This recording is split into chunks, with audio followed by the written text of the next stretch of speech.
کیا کہتی ہے کہ تم میرے لیے کیا کر سکتے ہو.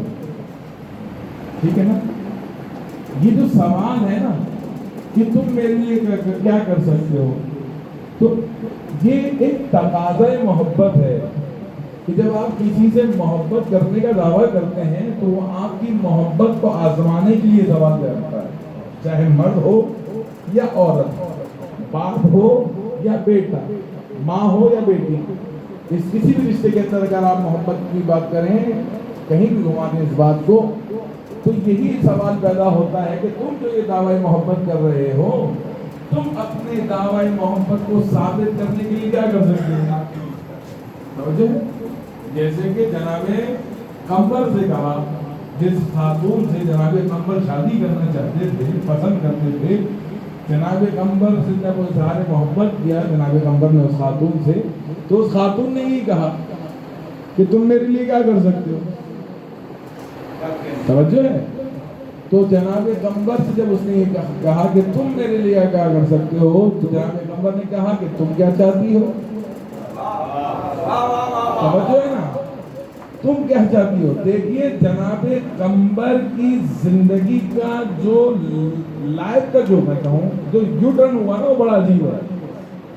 دیکھ رہے ہیں کیا کہا کہ تم کیا چاہتی ہو. اب میں اپنی محبت کو ثابت کرنے کے لیے کیا کروں.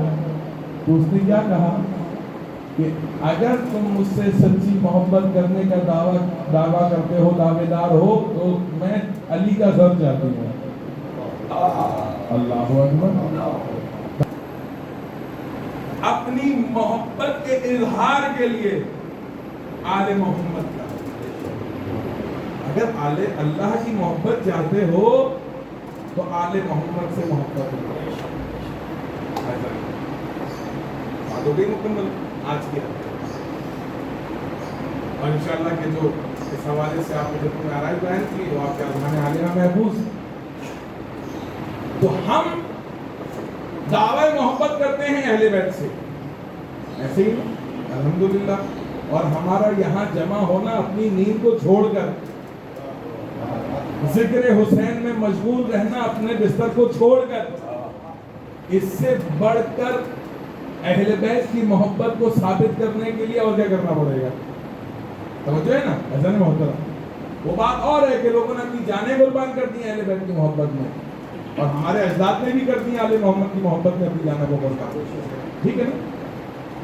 تو عرض یہ کر رہا ہوں کہ ہمارے دلوں میں جو اہل بیت کی محبت ہے وہ اس حد تک راسخ ہو چکی ہے. اہل بیت تو اہل بیت, ہر وہ شخص کے جس کا تعلق اہل بیت کے گھرانے سے ہوگا ہم اس سے محبت کرتے ہیں. ٹھیک ہے نا, ہم اس سے محبت کرتے ہیں. میں بات آگے نہیں بڑھانا چاہتا, میں نے مثالیں اور دی تھی. ایسا نہیں محترم. میں نے عرض کیا کیا کہ ہم اہل بیت سے جو محبت کرتے ہیں اس کا نتیجہ یہ ہے کہ ہر وہ شخص کے جس کا تعلق اہل بیت کے گھرانے سے ہوگا ہم اس سے محبت کرتے ہیں. چاہے وہ بچہ ہو, چاہے وہ بوڑھا ہو, چاہے وہ مرد ہو, چاہے وہ خاتون ہو, ہم سب سے محبت کرتے ہیں. وجہ کیا ہے کہ وجہ محبت ایک ہی ہے, اور وجہ محبت کیا ہے, اہل بیت کی محبت. سبب محبت کیا ہے, اہل بیت علیہ السلام. یہی وجہ ہے کہ جناب مسلم کے جو دو فرزندوں کا تذکرہ ہوتا ہے نا ہماری مجلسوں میں, جبکہ شہادت تو ان کی ذی الحج کے مہینے میں 12 یا 13 ذی الحج کی تاریخ ہے جو آپ کی شادی کی تاریخ ہے, لیکن ہم ان ایام عزا میں بھی ان کی یاد کو تازہ کرتے ہیں, اس بات کا اعلان کرتے ہیں.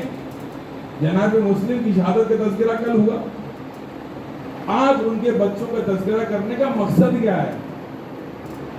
مقصد یہ ہے ایک بات بتانا کہ کربلا کی ابتدا ہوئی جناب مسلم کی شہادت سے.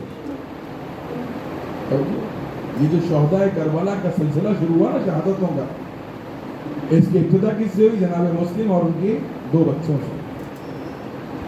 اسی وجہ سے آج بھی دنیا میں جہاں بھی اہل بیت کے ذکر ہوتا ہے، مصیبتیں بیان ہوتی ہیں، جناب مسلم اور ان کے بچوں کی مصیبت ضرور بیان ہوتی ہے۔ ہاں جان محترم، اپنے الفاظوں کو سمیٹتے ہوئے کہتے ہیں کہ جناب مسلم کے بچے دونوں اسیر تھے۔ جو محافظ تھا وہ اہل بیت کا چاہنے والا تھا۔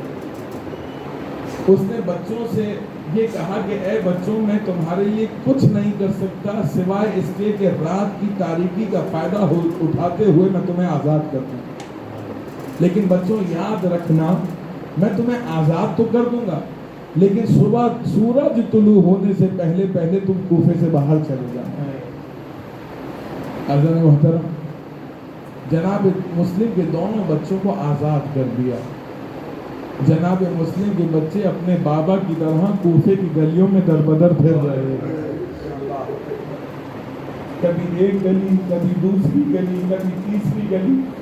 جب بچوں نے دیکھا کہ صبح نمودار ہونے والی ہے اور کوئی جائے پناہ نہیں، بچوں کی غربت کا عالم یہ تھا کہ بچوں نے درخت کے ایک ٹہنی پر، درخت کے ایک تنے پر بیٹھ کر اپنے آپ کو محفوظ جانا۔ دونوں بچوں نے سوچا کہ ہم اس درخت کی پناہ میں آ جائیں اور جب دن گزر جائے گا تو ہم رات کی تاریکی میں پھر سفر کریں گے۔ کہتے ہیں کہ دونوں بچے درخت پر اپنے آپ کو جا کے چھپا لیتے ہیں۔ اسی دوران ایک خاتون آتی ہے، دریا کے کنارے پانی بھرنے کے لیے عجیب منظر دیکھتی ہے۔ یہ اس کے لیے بڑی عجیب رات تھی۔ یہ کیسی رات تھی کہ پانی میں اس نے دو چاند کو چمکتے ہوئے دیکھا۔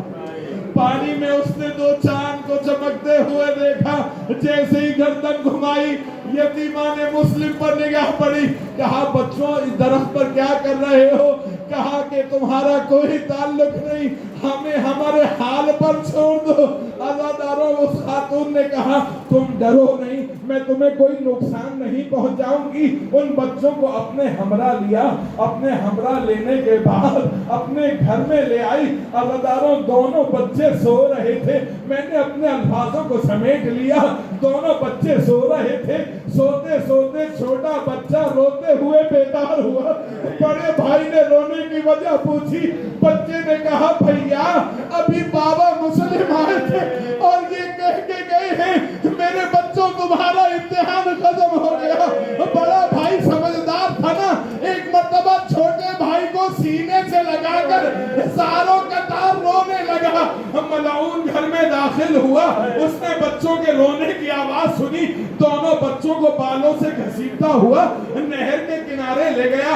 اب چاہا کہ بچوں کو ذبح کرنا چاہا تو ایک مرتبہ بڑے بھائی نے کہا ارے میں برداشت نہیں کر سکتا کہ میری نگاہوں کے سامنے میرے بڑے چھوٹے بھائی کی گردن پر چھری پھیری جائے۔ عزاداروں، پہلے بڑے بھائی کو لٹایا، ظالم نے گردن پر چھری پھیری، چھوٹا بھائی بڑے بھائی کو ذبح ہوتے ہوئے دکھانے چلا رہا۔ خدا کسی بھائی کو یہ منظر نہ دکھائے۔ آخر میں چھوٹے بچے کے بالوں میں ہاتھ ڈالا، ایک پیر کو سینے پر رکھا، اب جو خنجر چلانا تھا بچے نے رو کے کہا بابا مسلم۔